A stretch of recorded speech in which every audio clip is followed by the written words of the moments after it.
Muito bom dia, pessoal. Sejam bem-vindos aos nossos encontros matutinos, diários, constantes que nós estamos cultivando aqui para aprender a desenvolver e evoluir a nossa mente, a nossa espiritualidade, a nossa mentalidade. Que você possa ir entrando. Não tem muito tempo hoje, está muito corrido meu trabalho, no caso do Dia dos Namorados na floricultura, mas eu vou aproveitar os poucos minutos que nós temos disponíveis para poder falar aquilo que você está vendo aqui no título deste vídeo da aula de hoje, que é a cultura de oração no modelo de Jesus. Como vocês podem perceber, essa aula tem muito a ver com o tema passado, da última aula que nós falamos a respeito da vida diante da presença de Deus, Coram Deo. Nós passaremos a partir daquele conhecimento de que todos nós somos feitos sacerdotes, todos nós temos acesso ao Pai, a partir do sacrifício de Jesus, e a partir deste conhecimento, a partir dessa verdade, nós podemos fundamentar ainda de forma mais profunda através da cultura de oração segundo o modelo de Jesus. E para embasar de forma escrita aquilo que nós iremos abordar na aula de hoje, eu gostaria de citar aquilo que está no Sermão do Monte, em Mateus capítulo 6, versículo 5, onde está escrito: "E quando orarem, palavras de Jesus, não sejam como os hipócritas, que gostam de orar em pé nas sinagogas e nos cantos das praças, para serem vistos pelos outros. Em verdade lhes digo que eles já receberam sua recompensa. Mas ao orar, entre no seu quarto e, fechada a porta, ore ao seu Pai que está em secreto. E o seu Pai que vem em secreto lhe dará a recompensa. E orando, não usem vãs repetições, como gentios, porque eles pensam que por muito falar serão ouvidos. Não sejam, portanto, como eles, porque o Pai de vocês sabe o que vocês precisam antes mesmo de lhe pedirem. Portanto, orem assim: Pai nosso que estás no céu, santificado seja o seu nome, venha o teu reino, seja feita a tua vontade, assim na terra como no céu. O pão nosso de cada dia nos dá hoje, e perdoa-nos as nossas dívidas, assim como nós também perdoamos aos nossos devedores. E não nos deixes cair em tentação, mas livra-nos do mal, pois teu é o reino, o poder e a glória para sempre. Amém." Até aqui. Só esta passagem nós poderíamos passar dias e dias meditando de forma profunda as verdades que Jesus trouxe no sermão, ou aquilo que Paulo Borges Júnior diz que é a conversa do monte. Jesus, à semelhança de Moisés, nós falamos em Moisés na aula anterior, que subiu ao Monte Sinai e traz a tábua da aliança, traz a lei, traz uns 10 mandamentos. Jesus também, de forma semelhante, Mateus traz isso, sobe ao monte para trazer a nova legislação, para trazer a cultura do reino dos céus. A cultura do reino dos céus, para Mateus, que sempre indica este reino, esse domínio que Jesus buscou pregar, também João Batista pregava, era essa mentalidade, ou essa esfera de domínio político, também governamental, também espiritual e mental do próprio Deus em pessoa. E Jesus vai falar, então, contrapondo a espiritualidade ou a oração, que é o tema de hoje, das pessoas que são fundamentalmente bíblicas, que têm uma espiritualidade bíblica fundamentada, e daquelas que são gentias ou pagãs, pessoas que não conhecem o Pai que Jesus buscou apresentar. Jesus vai dizer, então, que nós não devemos usar da hipocrisia. Esse é um dos pilares da oração segundo o modelo de Jesus, a oração sincera, a oração sem hipocrisia, sem fingimento. Quando nós vemos a palavra grega para hipócrites, que é a palavra que gera hipocrisia em nossa língua, significa isso. Um ator, uma pessoa que está simulando algo. Nós não devemos ser como esses hipócritas que vão para as praças, que vão para os lugares públicos para simular uma vida de oração que elas muitas vezes não têm. Na verdade, Jesus nos ensina que essas pessoas já estão recebendo sua recompensa, que é talvez o aplauso ou o elogio dos outros. Aquilo que Jesus nos ensina é que nós não devemos buscar fazer vãs repetições, mas é cultivar o secreto. Se a sinceridade é o primeiro pilar da oração segundo o modelo de Jesus, o segundo pilar, o segundo fundamento, princípio bíblico para a oração de Jesus é o lugar secreto. É entrar no lugar em que ninguém vai nos ver, exceto o próprio Deus em pessoa. Onde Deus estiver, lá nós vamos estar buscando a sua presença. No vídeo passado nós falamos a respeito do salmista que disse no Salmo 27:4 que uma coisa eu pedirei ao Senhor e a buscarei, que é estar em sua presença. Nós devemos também ser pessoas que vão entrar no secreto para buscar uma única coisa, a própria presença de Deus. Não devemos ser pessoas que vão apenas falar com Deus para buscar bênçãos apenas,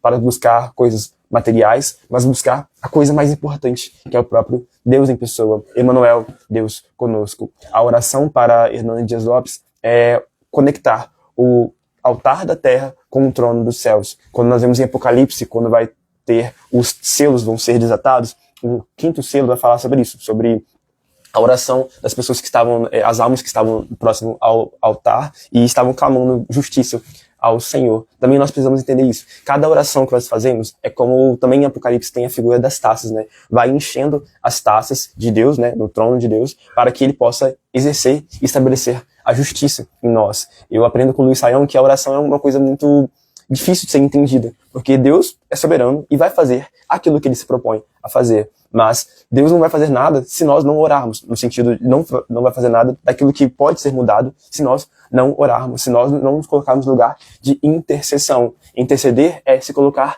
entre Deus e uma pessoa que nós estamos intercedendo. É aquilo que Abraão faz para o seu sobrinho Ló, por exemplo. Quando na ocasião da destruição de Sodoma e Gomorra, na condenação, no juízo dessas cidades ímpias, Abraão se coloca entre Deus, que ia condenar, e também o seu sobrinho Ló, porque ele intercede e ora em prol do seu sobrinho Ló. Nós devemos entender, então, que a oração possui, sim, um grande poder. Não na oração em si, não nas palavras que nós falamos, mas no Deus que nós entramos em contato. A palavra oração por si só nos lembra isso. Quando nós estamos estudando língua portuguesa, por exemplo, oração significa ação. Existe oração subordinada, oração coordenativa, se não me engano, e significa, então, uma ação. A oração, então, não é uma coisa passiva, mas é uma coisa ativa. É ter a ousadia de entrar com ousadia no trono da graça. A palavra em Hebreus vai dizer isso. Entrar ousadamente, com confiança, no trono da graça, para receber misericórdia em tempo oportuno.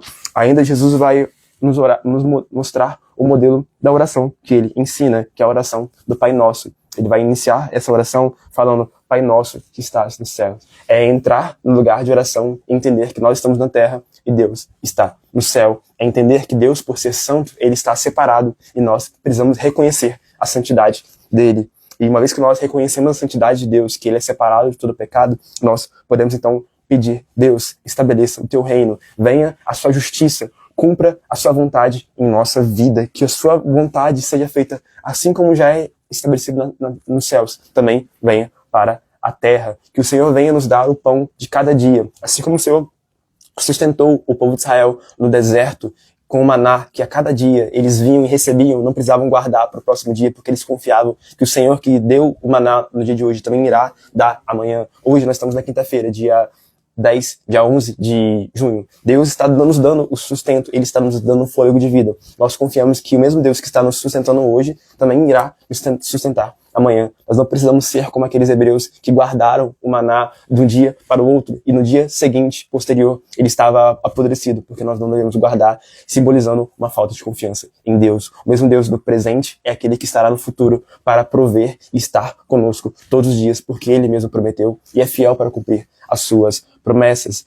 O mesmo Deus, então, que nos provê é aquele que perdoa as nossas dívidas. E o perdão, o acesso ao perdão também está condicionalizado à nossa própria conduta de perdoar aos outros. Se nós não perdoarmos, como aquela parábola do credor incompassivo, que Jesus vai dizer, de um homem que tinha uma grande dívida e foi perdoado, mas que quando ele tinha uma outra pessoa devendo para ele e não o perdoou, ele deixou de ter acesso a este perdão. Também nós precisamos entender, uma vez que nós fomos perdoados de uma grande dívida a ponto de Deus em si entregar o seu Filho para nos perdoar, também, quem somos nós para não liberarmos perdão àqueles que nos fazem mal, não é verdade? Jesus nos mostra isso, a importância da prática do perdão na oração. Quando nós estivermos orando, não apenas com os 3 princípios que eu falei até o momento, o princípio da sinceridade, da oração, da fé sem fingimento, não apenas do secreto, de buscar orar no secreto, mas também o perdão, a prática do perdão, de orar, entendendo que uma vez que nós somos perdoados por Deus, também